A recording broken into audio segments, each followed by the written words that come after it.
Ina Magdayaw proud na inamin na masaya siya ngayon sa bagong blessings na hindi niya ini-expect.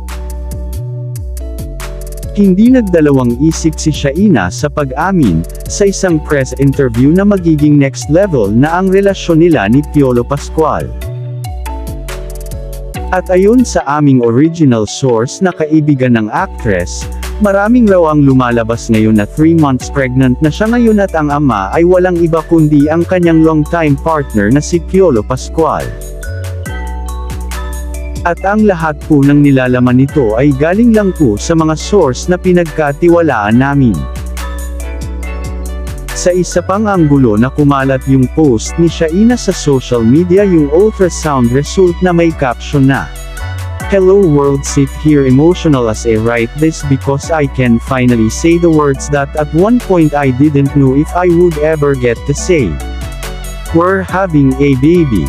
See you my little baby. Maraming salamat sa aking mga kaibigan at pamilya, I wouldn't have made it through my darkest days without you all.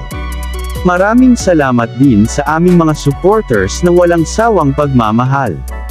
Very happy ang aktres ngayon ngunit nakakaramdam ito ng takot at the same time sa bagong yugto ng kanyang buhay.